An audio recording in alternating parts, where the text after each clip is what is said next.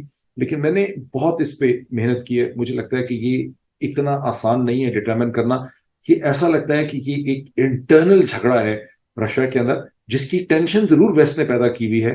Waste expect کرتا ہے کہ یہ ہو جائے، لیکن پریکاشن ان کا ٹول اور ان کا ایسٹ نہیں ہے. اور جب آپ دیکھتے ہیں کہ کس طرح سے الیگزینڈر لوکاشینکو، جو بیلاروس کے پریزیڈنٹ ہیں، جو پریزیڈنٹ پوٹن کے بہت قریب ہیں، جو اس پریکاشن کے بھی بہت قریب ہیں، جس طرح سے آسانی سے انہوں نے اس کو سمجھایا ہے کہ رشین سوئل کے اوپر بلڈ نہیں ہونا چاہیے. اور ویسے بھی پریکاشن کو اپنی ولنریبلٹی کا پتہ تھا. اس کا غصہ بنیادی طور پہ army chief, defence minister, chairman joint chief of staff, chairman of the general staff, میں نے غلط کہہ دیا، chairman of the general staff جو جنرل گیراسیموو ہیں، ان کے خلاف اس کا بیسیکلی غصہ نکل رہا ہے. وہ پوٹن کو ٹارگٹ کر نہیں رہا. تو آپ دیکھتے ہیں کہ یہ ڈفرنٹ قسم کی صورتحال ہے جو ہے بڑی خطرناک. اور اس صورتحال سے کو کہ وقتی طور پہ صورتحال رک گئی ہے، اور شاید ہو سکتا ہے کہ پریکاشن کی طرف سے مزید چیلنجز نہ آئیں، لیکن پریزیڈنٹ پوٹن کی پوزیشن ڈیفینیٹلی کمزور ہو گئی ہے. ونس اگین اگر آپ پاکستانی ٹویٹر اسپیس پہ دیکھتے ہیں تو وہاں لوگ کہہ رہے ہیں کہ اب تو پریزیڈنٹ پوٹن کو اور زیادہ بڑا غصہ آئے گا، اب تو وہ اینٹ سے اینٹ بجا دیں گے یوکرین کی. صورتحال یہ ہے کہ یوکرین کی اینٹ سے اینٹ بجانے کی کوشش کی گئی ہے پچھلے 16 مہینے میں، لیکن یوکرین نہیں لڑ رہا ہے، آگے سے امریکہ لڑ رہا ہے. امریکہ کے سولجرز نہیں ہیں، سولجرز بیچارے یوکرین والے ہیں. ان کے ہاتھ میں جو کچھ ہے، ان کے پیچھے جو انٹیلیجنس بیک اپ ہے، جس قسم کی ٹیکنالوجی اور جس قسم کی انٹیلیجنس وہ استعمال کر رہے ہیں، وہ ساری، اور جو پیسہ ان کو مل رہا ہے، وہ سارا کا سارا امریکہ کا ہے. لڑائی امریکہ اور روس کی ہو رہی ہے، لڑائی یوکرین اور روس کی نہیں ہو رہی ہے. یہ صورتحال ہے. اس میں مجھے لگتا ہے کہ روس خاصا ایگزاسٹ ہو گیا ہے، اور پریزیڈنٹ پوٹن نے جو کچھ سوچا تھا وہ کہیں صحیح ڈائریکشن میں نہیں گیا. اب اس کی امپلیکیشنز کیا ہیں؟